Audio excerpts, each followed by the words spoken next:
Shalom. Bear with me. I'm looking for my microphone extension, and I may not be able to find it. I almost did not come on for this video tonight. A hot mess right now, y'all. Such a hot mess.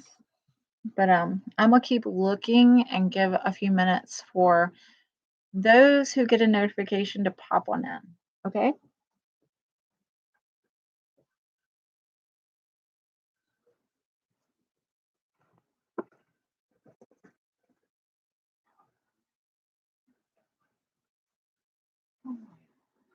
Where is the question?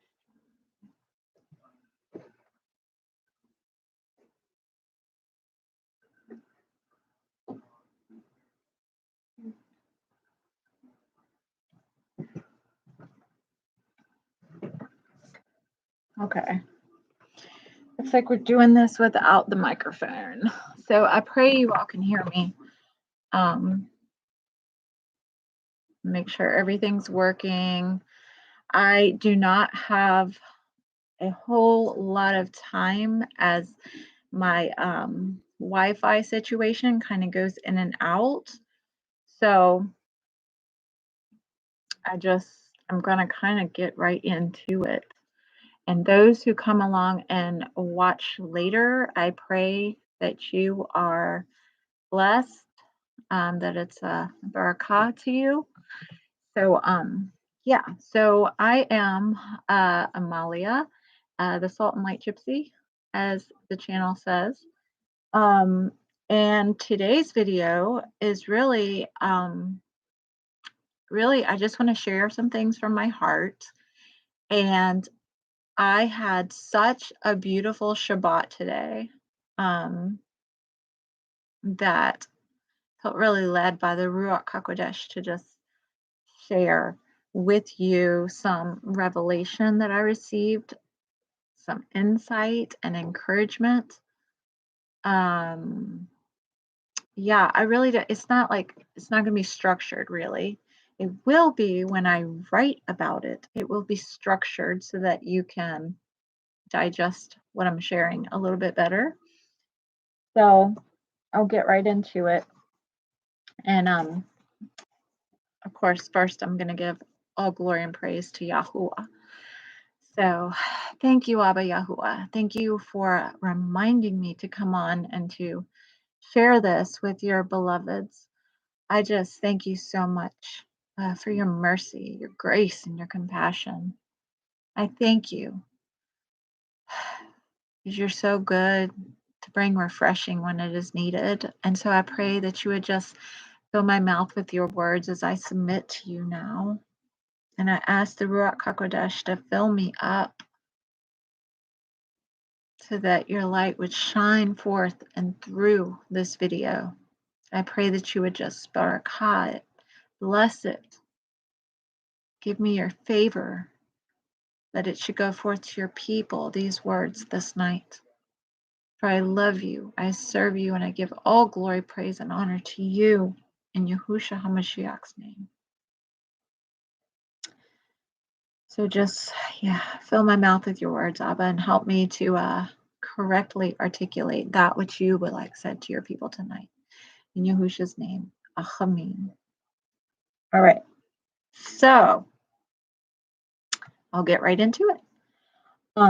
I've been doing some praying and reading and about homesteading. Most of us who are or call ourselves Natsarim, we're all doing that right now, correct?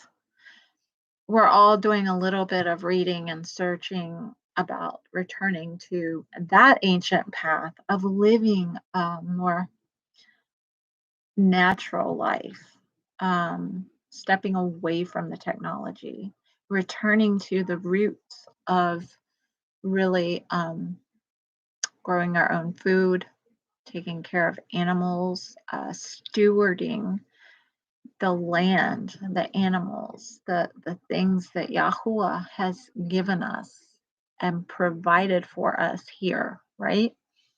So during my reading and my studying of not just about, and it's not like just about homesteading. It's also about, you know, healthcare and the herbs that Yah has provided. It goes so many layers deep. So I was looking for words as I was studying permaculture. I was like, well, this guy came up with this title called permaculture. Well, why permaculture? The concept is really awesome. Like, you start with your home and then you build on your homestead farm life. It grows within the circle. It doesn't have to be a circle, but it's all interconnected. Permaculture, it's all connected. So one feeds another, and they all cycle back to one another. And I'm like, permaculture. I was like, Abba, we have agriculture, right? And we have things called permaculture, and we have culture. And I'm like throwing words around, playing. I'm like, what's a different name? What's a different name for homestead? Why do we say homestead? Why do we not want to say farm in this day and age? What is going on with all these words being tossed around? And so, to sum up this video, I'm going to stick within this one topic of how I got to the revelations that I received today. And I was studying because I really love the terminology of agrarian roots. That is what I really am about, right? So I love those words. And I'm thinking of that we are returning to our ancient agrarian roots. That's really Yah's people. That is the tribes returning to the original plan, right? And I've said this in many videos before that Yahuah showed me 3 years ago, I believe, that everything was in a circle. And that's how I began. Oh, Shalom, Shabbat Shalom, if it's still Shabbat where you're at.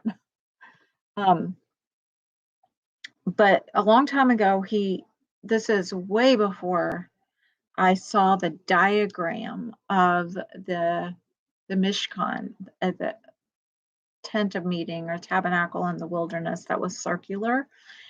The Ruach had revealed that to me before I ever saw that everything Abba did was circular. So like the encampment of the tribes, it was a circle. Well, when you think about everything in life, it's in a circle, right? But it's not, it is circular, but I want to express that it is secular. It's cycles.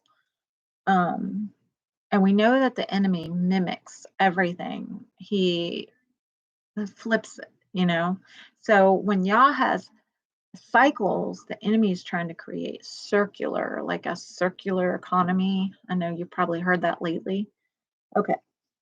So going back to permaculture, I really can't show this to you right now. I'm just throwing it out here so you'll have a kind of idea what I'm talking about if you're able to see it. Okay, so you can see that little design there. I'll leave it there for a minute.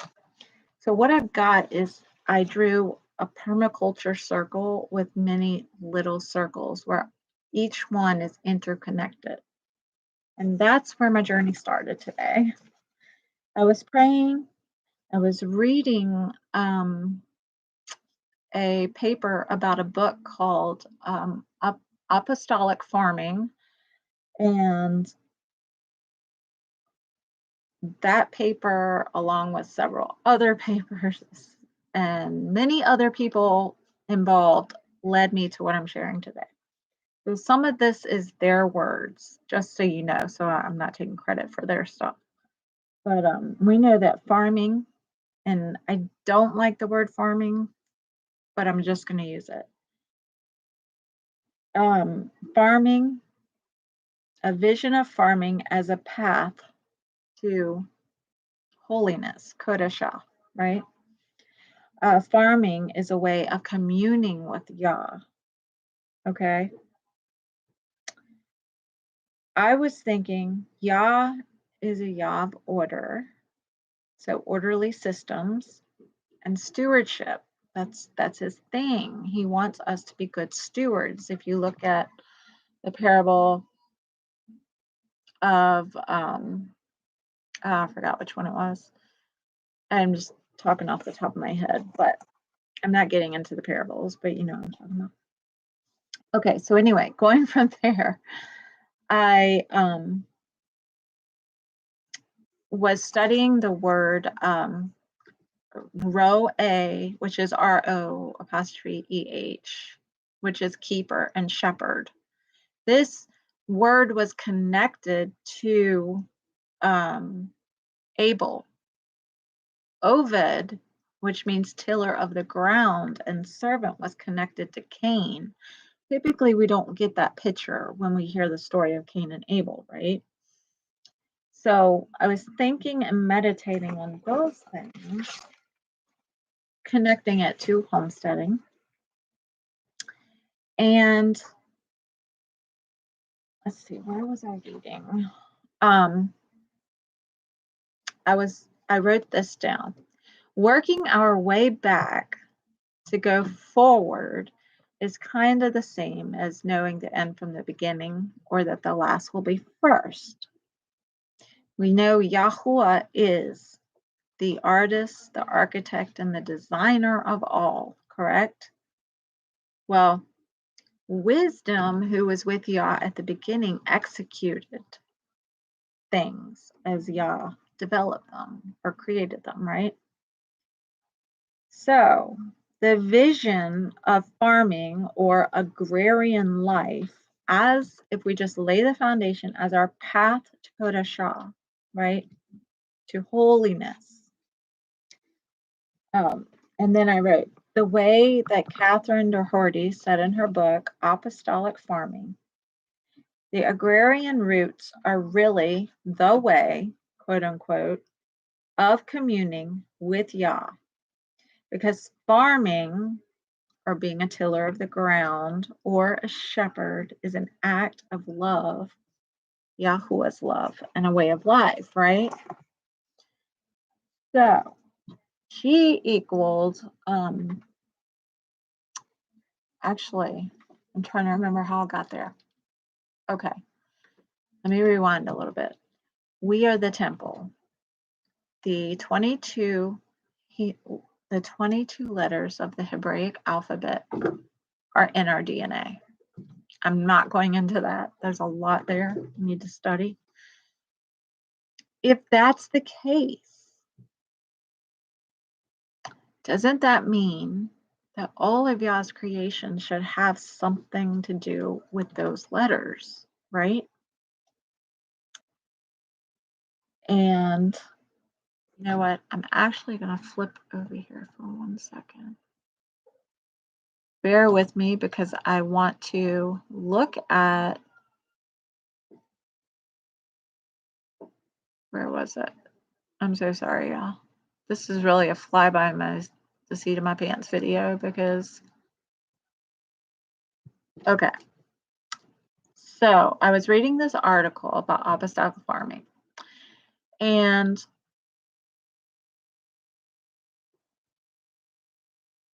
she, in her book, this is just a paper on the book, but apostolic farming is what she says. I don't necessarily like the word apostolic. Oh, so that's what I was doing. Okay.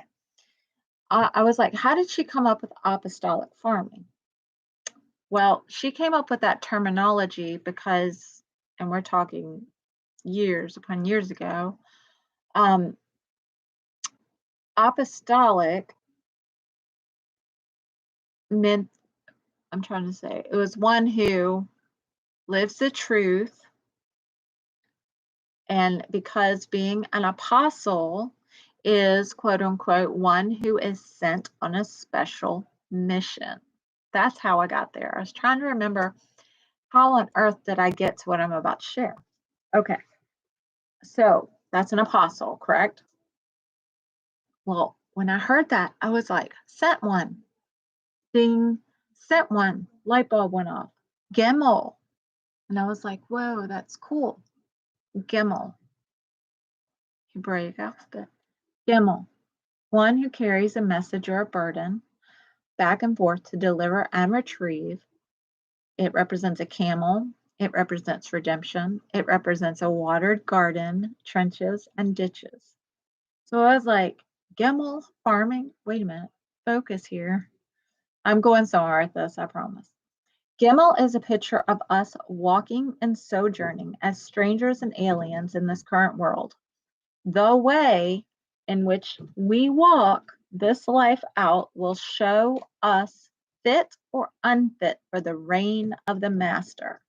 Then I had another light bulb go off.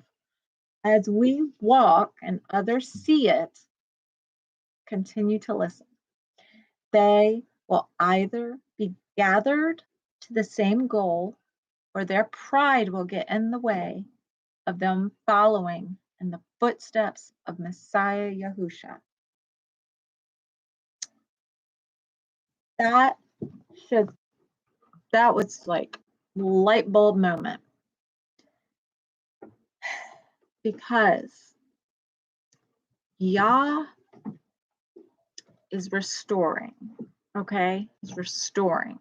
He's calling his people out to come out of her, my people, lest you partake of her plagues, and the rest.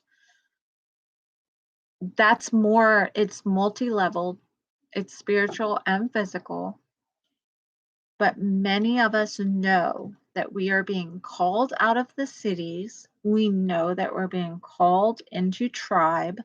We know that we're being called to return to the land, to the ancient path, to do the things that we were created to do, to work with our hands, that each one of us has given talents and abilities that we are to be using for kingdom purposes, right? So take that picture of Gimel, apply it to homestead, apply it to tribe, apply that to our walk and our farming and getting our hands dirty and raising our animals and being good stewardship of the land and all of Yah's resources and creation, right? That others may see it and then be gathered to us with the same goal, or pride will get in the way. They will not follow in the footsteps of Messiah Yahusha, whom every day we are to be reflecting, right? This is so beautiful, y'all. So, continuing on with the subject of the farmer and returning to the farm. There are many struggles and hurdles to living the agrarian life. It's not easy, it's hard. Wouldn't you rather, like, technically, we've all grown up in this, if you're my age, this age of when we were growing up, everything was getting invented, like the microwave, the internet, all the comforts, the luxuries, the American dream, all those things, right? Lie after lie after lie. The way that people lived prior to the, I don't even know how far back I should go, maybe 30s. Yeah, I'd probably say prior to 1930, even though you could probably say a little bit further, but let's just go prior to 1930. An example would be every home had chickens in their backyard so that they had fresh eggs, right? A lot of homes had a dairy cow. All homes pretty much had gardens, right? Well, the wicked one and his move, right? He began to shift us to a different mindset, different place. We were blind. We weren't awake yet. Okay. So, but that life that they lived with the home garden and the chickens in the yard and those things and the struggle of making food from scratch and all that, it wasn't an easy life. There were huge struggles, but families were a unit. Families were together. Many times the parents and grandparents, all one household, right? And the enemy's plan has always been to destroy the family. So there are many struggles and hurdles to living the agrarian life. One must be fully dedicated to the stewardship of Yahuah's creation, which means overcoming the many years of abuse and destruction done to Yah's creation, such as poor soil, swampy land, all of the trial and error involved now to grow food, to raise animals that haven't been poisoned and tainted with something. So, in essence, the farmer today is the overcomer. And the fruit that one will bear by living the way Yah intended or returning to the ancient paths, the fruit is wisdom and knowledge regarding Yah's lands. There are many challenges and learning curves and we must become a student of stewardship. Agrarian life is a work of the heart and a work of love. It is Yah's heart. It is His love, right? He created it out of love, all creation. Modern farming, we know, our eyes are opened, we see it was built on deception, death, and destruction. Okay?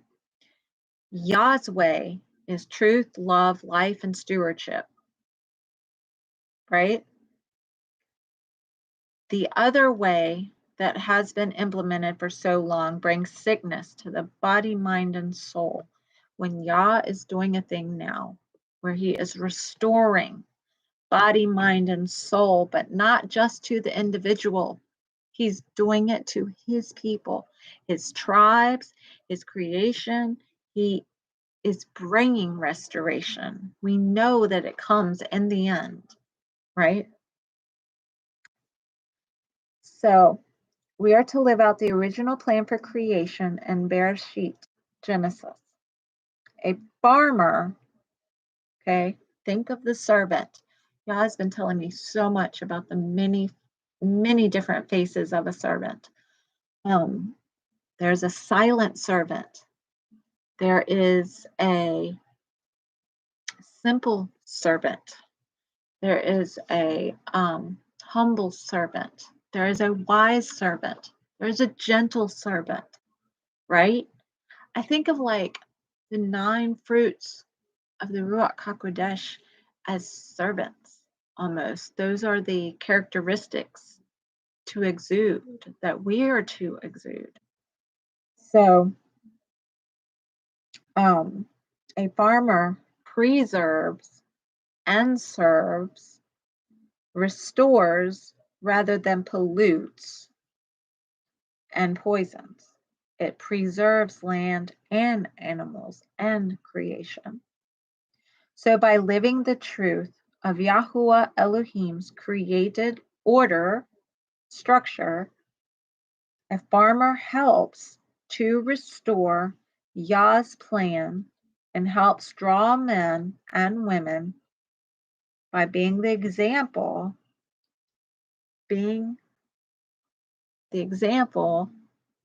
of Yahusha to people,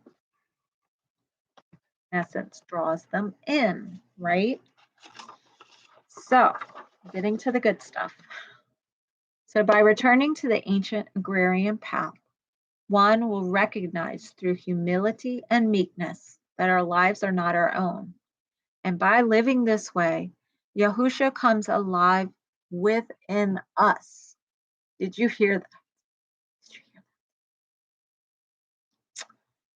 This might not make sense to some of you, but the return of Yahusha, his return, what we're waiting for. Okay, there's so many ways to say this, but I'm just going to put it out there. And you can disagree with me. It's fine. That's up to you. I'm just sharing. I'm not perfect. I don't know anything. This is all the Ruach HaKodesh, okay? I lay claim for nothing. But what I'm thinking and what seems to be the picture or the vision that I was given was that as we return to this ancient way, we come out of her, my people, Yah is restoring us. He's teaching us. In essence, right now, the division of the people, and I'm not talking about division of anger. No. What I mean is the reason we're not gathered together yet is because he's teaching and training us as individual, our families, or maybe we don't have family participating with us in this lifestyle. But I mean, honestly, did a lot of us know how to grow our own food all the time? Some of us did, but not everybody. Did all of us know how to milk a cow? No. Did all of us know how to feed and raise poultry? No. Do all of us know how to butcher those animals and preserve them? No. This is the school he's got us in right now as his people. Think about it. Returning, coming out of her, we have to have skills. So we're in school to develop some skills before he can gather us together and be like, okay, you over here, you know how to dry hides and make leather shoes.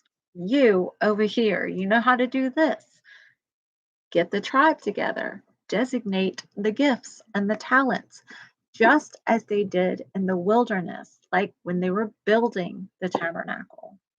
Think about it before he can do, for the second Exodus, like we have to have skills, know how to do them, and then he'll gather us.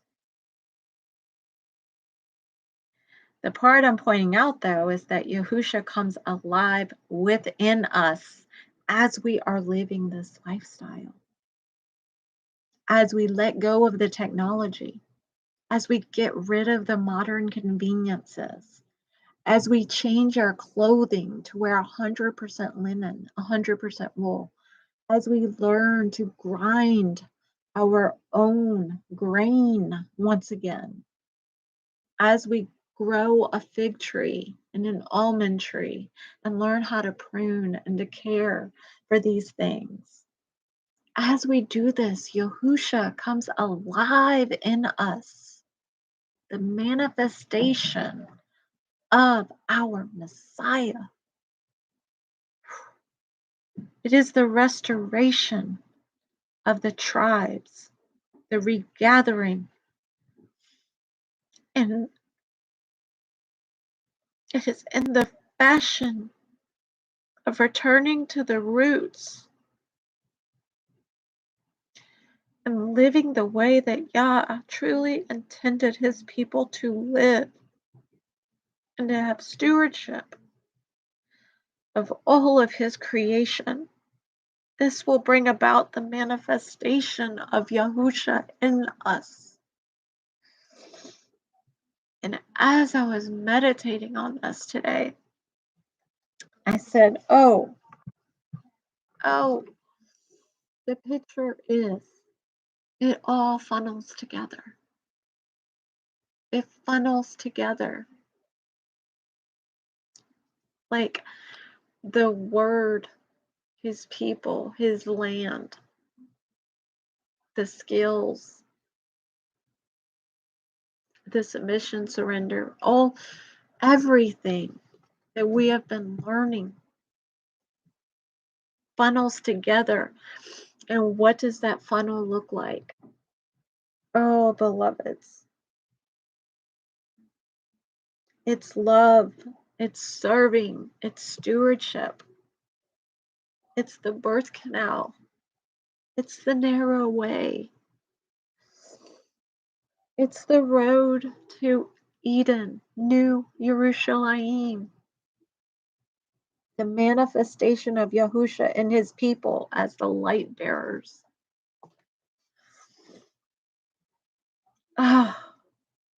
It goes so deep. It goes so deep. I cannot even. Thank you, Ruach HaKodesh. It goes deep. And it has to do with the role of the family, the Mishpachah, the revolutionary role of the Mishpachah. It's Yahuah Elohim, the Ruach HaKodesh, Yahusha HaMasciach. For the family, the Mishpachah teaches us to be selfless and to sacrifice ourselves for others in this life that I'm talking about. It also teaches us obedience, which is better than sacrifice, to obey, aka obey your parents, honor. Is it obey? It's honor. You know what I mean. Anyway, it's obedience. It's always been his word, his people, and his land, right? The nucleus of the family for renewal, regeneration, and restoration. Now, let me break this down. This is the way I heard this today. For renewal, make us new again. For regeneration, a new generation, like regenerating the old, but the new. Last is first, first is last. And the restoration, it's rest in Torah, his nation, right? Yah's people. So if we have selflessness as the key to the end of days, which I wrote in my book, selflessness as the key, then obviously the enemy is all for selfishness, pride, vanity, reflection upon oneself, right? So I wrote this. The today of Tomorrowland is people, the separating, being divided one from another, even more than we are right now. Like it's going to get real bad. If people do not have Yah or do not have Yahusha, they're going to it's going to be bad. They're going to be separated and divided more and more and more and more. They're going to be from family, from place, from land, from community. These people will be rootless, while Yah's people will be firmly rooted, right?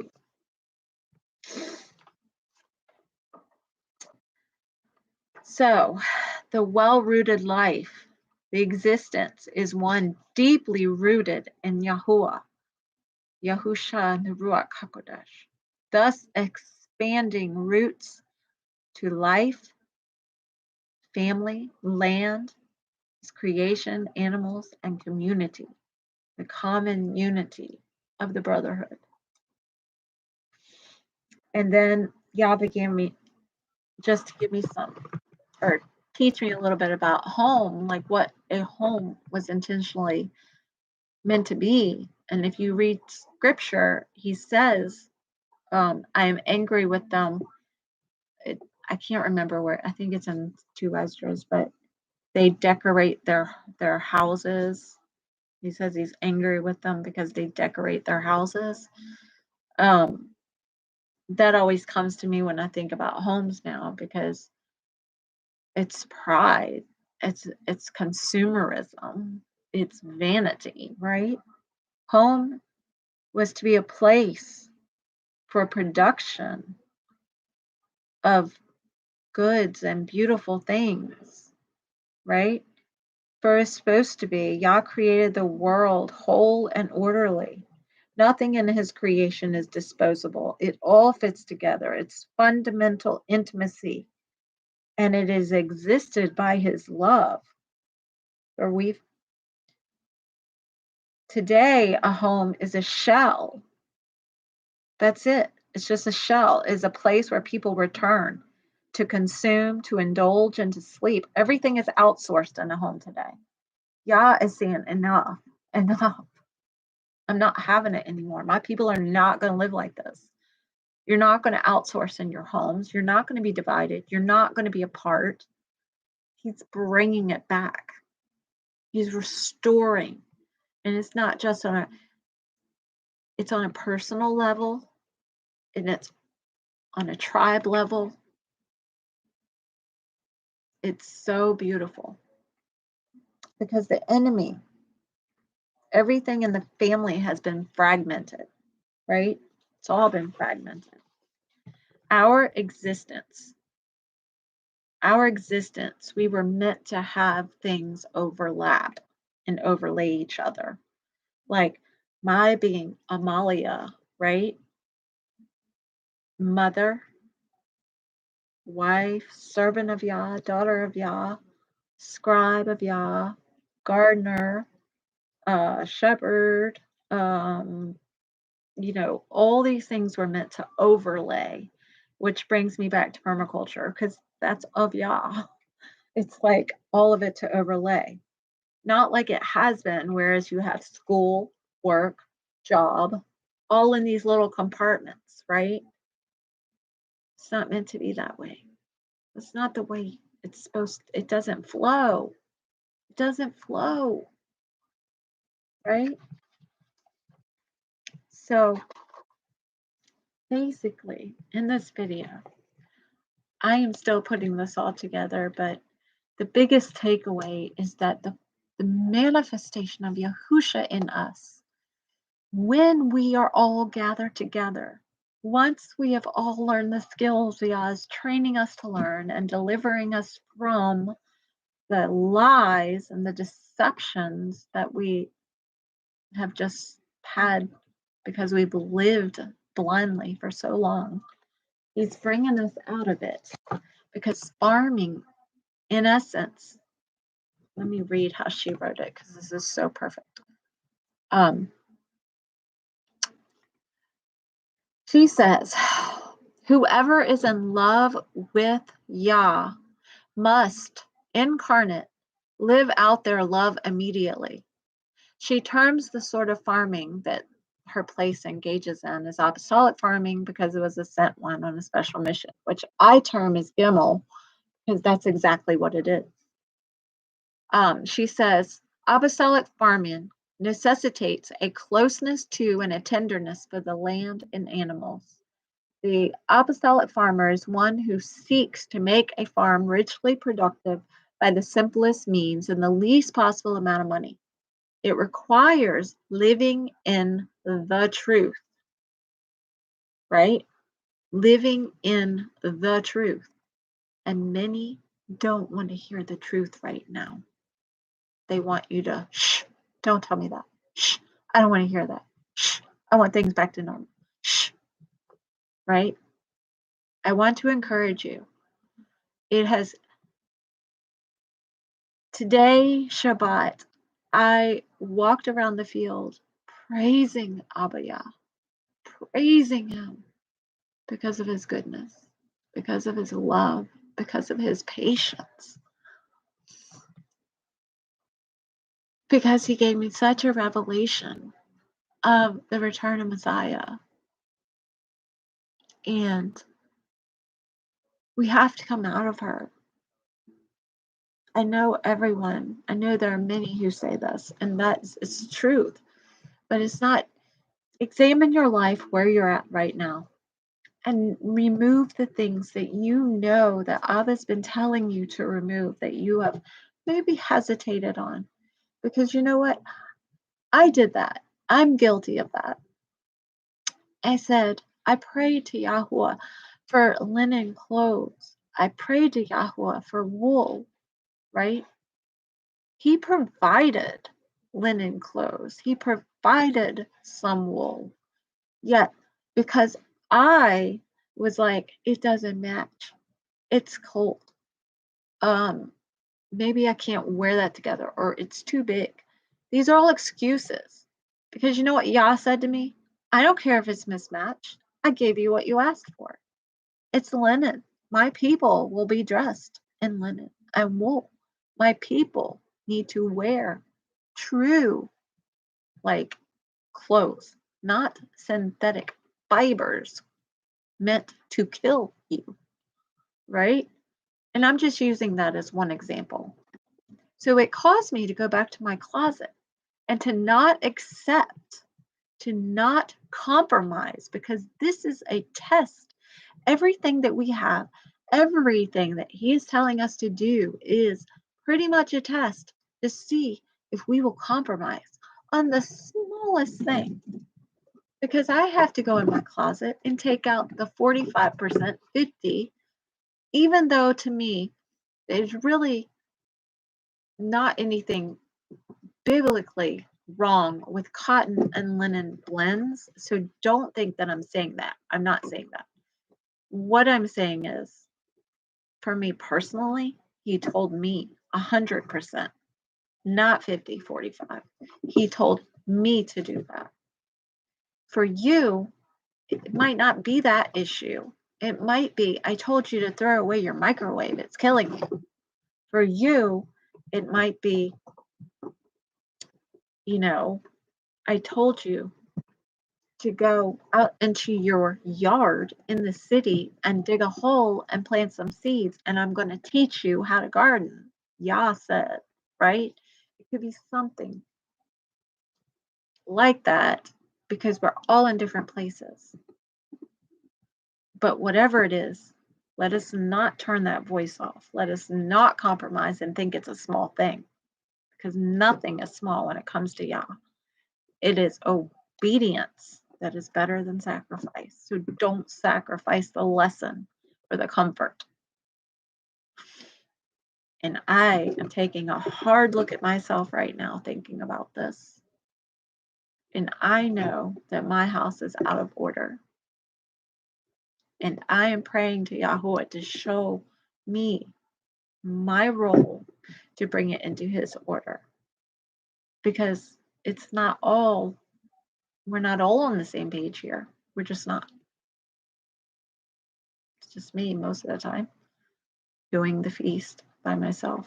But how am I to look? How am I to be that example, right? First of all, I have to be firm and not compromise on these things, which I'm guilty of and I've repented from. But at the same time, zip this and to be meek and humble and quiet in spirit, serving in love, right? Being the example, allowing wisdom to lead. So I want to encourage you. To return to that ancient path now, because he is teaching us the fundamentals for the regathering. He is. And it's beautiful. And don't listen to all the stuff going on, because Yah's people, his true people, and you know who you are, we're to be focused on what we are to be doing right now. Not all that stuff. We know the prophecies. We can read the word. We know what's going to happen. Okay? You be led in Ruach and in truth. Amen. So I love you. I thank you for watching this video. I pray Yah Shalom over you. His oil of joy, oil of gladness flow in and through you. And seek that ancient path. And ask specifically what you are to be learning right now and doing for him. Because the days are evil. And we are also being trained and prepared to be people of the sackcloth. And that is another video coming soon. So I love you, and in Yah willing, until next time, hallelujah, glory, praise, and honor to the King. And I'll see you on the next one.